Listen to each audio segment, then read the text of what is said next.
जनसंचार के कई माध्यमों में एक है समाचार पत्र और पत्रिकाएं यानी कि प्रिंट मीडिया। जनसंचार की सबसे मजबूत कड़ी प्रिंट मीडिया ही है। आरंभ में केवल प्रिंट माध्यमों के जरिए खबरों के आदान प्रदान को ही पत्रकारिता कहा जाता था। पत्रकारिता के सोपान यानी कि स्टेप्स, तो इसके 3 स्टेप्स हैं यानी कि 3 सोपान हैं। सबसे पहले समाचारों को संकलित यानी कि इकट्ठा करना, उसके बाद उन्हें संपादित करके छपने लायक बनाना, और तीसरा है पत्र या पत्रिका के रूप में छापकर पाठकों तक पहुंचाना। भारत में अखबारी पत्रकारिता का आरंभ कब और कैसे हुआ? भारत में अखबारी पत्रकारिता की शुरुआत 1780 में जेम्स ऑगस्ट हिकी के बंगाल गजट से हुई, जो कोलकाता से निकला था। जबकि हिंदी का पहला साप्ताहिक पत्र उदंत मार्तंड भी कोलकाता से ही सन 1826 में पंडित जुगल किशोर शुक्ल के संपादन में निकला था। हिंदी भाषा के विकास में शुरुआती अखबारों और पत्रिकाओं ने बहुत महत्वपूर्ण भूमिका निभाई थी। इस लिहाज से भारतेंदु हरिश्चंद्र का नाम हमेशा ही सम्मान के साथ लिया जाएगा, जिन्होंने कई पत्रिकाएं निकाली। आज़ादी के आंदोलन में भारतीय पत्रों ने अहम भूमिका निभाई। महात्मा गांधी, लोकमान्य तिलक, मदन मोहन मालवीय जैसे नेताओं ने लोगों को जागरूक बनाने के लिए पत्रकार की भी भूमिका निभाई।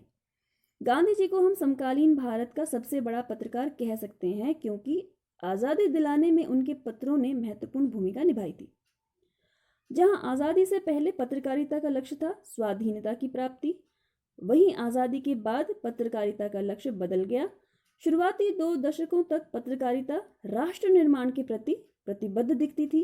राष्ट्र निर्माण में उन्होंने अपनी बहुत महत्वपूर्ण भूमिका निभाई थी, लेकिन उसके बाद उसका चरित्र व्यावसायिक हो गया यानी कि प्रोफेशनल होने लगा, और एक समय ऐसा आया जब पत्रकारिता पूरी तरह से व्यवसाय बन गई और आज़ादी के बाद अधिकतर पुरानी पत्रिकाएं बंद होने लगी और कई नए समाचार पत्रों और पत्रिकाओं का प्रकाशन शुरू हो गया। तो आज़ादी के पहले के प्रमुख पत्रकारों में गणेश शंकर विद्यार्थी, माखनलाल चतुर्वेदी, महावीर प्रसाद द्विवेदी, बाबूराव विष्णु पराड़कर, प्रताप नारायण मिश्र, शिवपूजन सहाय, रामवृक्ष बेनीपुरी और बालमुकुंद गुप्त प्रमुख हैं। आज़ादी से पहले के समाचार पत्र कौन कौन से हैं? केसरी, हिंदुस्तान, सरस्वती, हंस, करमवीर, आज, प्रताप, प्रदीप और विशाल भारत।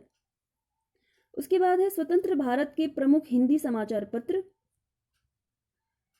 इनमें है नवभारत टाइम्स, जनसत्ता, नई दुनिया, राजस्थान पत्रिका, अमर उजाला, दैनिक भास्कर, दैनिक जागरण, और पत्रिकाओं में धर्मयुग, साप्ताहिक हिंदुस्तान, दिनमान, रविवार, इंडिया टुडे और आउटलुक। और आज़ादी के बाद के हिंदी के प्रमुख पत्रकार कौन कौन से थे? सच्चिदानंद हीरानंद वात्स्यायन अज्ञे, रघुवीर सहाय, धर्मवीर भारती, मनोहर श्याम जोशी, राजेंद्र माथुर, प्रभाष जोशी, सर्वेश्वर दयाल सक्सेना, सुरेंद्र प्रताप सिंह आदि का नाम लिया जा सकता है।